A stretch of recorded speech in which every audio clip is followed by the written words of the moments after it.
You might think that climate change is a hoax and that 9/11 was an inside job. But the granddaddy of all conspiracies, that we actually live on a flat Earth, seems to be making a comeback. Judd Ditch is a musician and helps manage an online clothing store. He's also convinced the Earth is flat. I came into it like every flat earther, and this is preposterous, this is ridiculous, and I need to debunk this ASAP. I looked at it all and I basically came back with the conclusion that, oh God, these flat earthers are right, they're onto something, that the Earth is either a lot bigger than they're saying it is, or it's flat.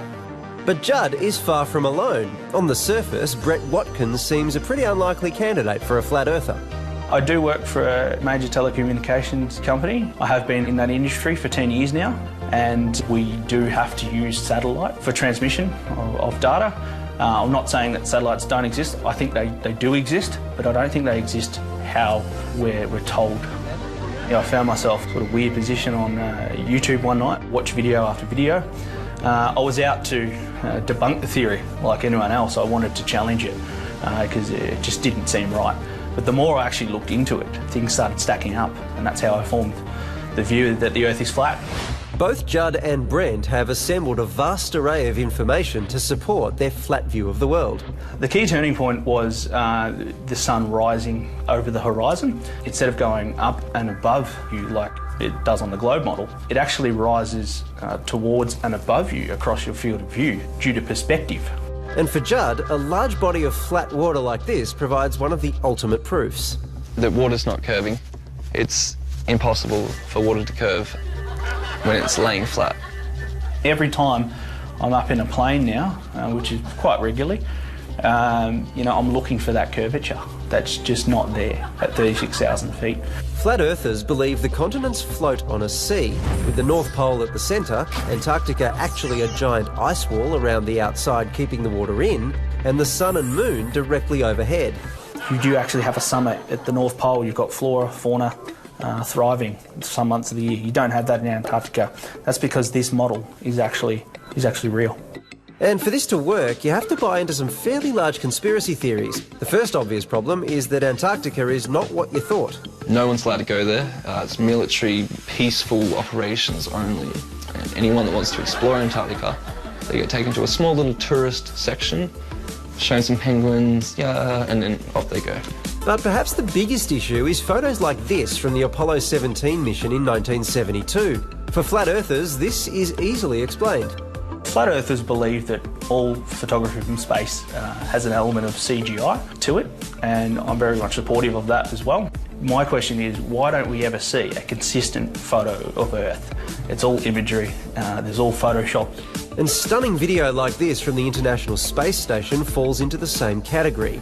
All of NASA's stuff seems to be mostly fabricated. The International Space Station, they use augmented reality and green screen to fake a lot of their weightlessness. So why go to all that effort? So the motivation of why they're faking that the Earth is a globe, I believe, is to make you feel small and insignificant. Because if you're on this heliocentric model that gets pushed down our throat, you're actually small, insignificant, and life becomes more meaningless than it actually is. Chris Fleming is a professor. Perhaps unsurprisingly, he has an issue with flat earther reasoning. So you go up to the 20th floor of a building, you look out the window and the Earth's flat. You know, why have people kept this from me for so long? Now that kind of thinking is great when it comes to checking whether there's milk in the fridge, but it's not so good when you are trying to look at, say, the curvature of the Earth or physical geography. And the project's resident space guy has clearly been bought out by big space. You can literally disprove it in half a dozen ways yourself. You don't need massive resources. You can just look and see the shadows change. You can talk to someone in a different time zone. It's bizarre. It is just really bizarre. The Flat Earth movement has received some celebrity endorsement from US rapper B.O.B, who started a fundraising campaign to launch his own satellite so he can see what's really out there. I will be raising funds to try every available experiment and test, including, but not limited to, weather balloons, drones, blimps even. I actually have donated to B.O.B's mission, and I'd be first in line for a ticket if private space exploration existed and we could actually go up to these heights and see for ourselves, but we can't. People are becoming less and less trusting of their government, and once you go flat, you don't go back. I've never met a flat earther that's gone back to the globe. Now the time to say thank the Lord for Steve Price. I was sceptical until BOB got involved, and I thought... That's where they won me over. Once you go flat, you never go back. That's it.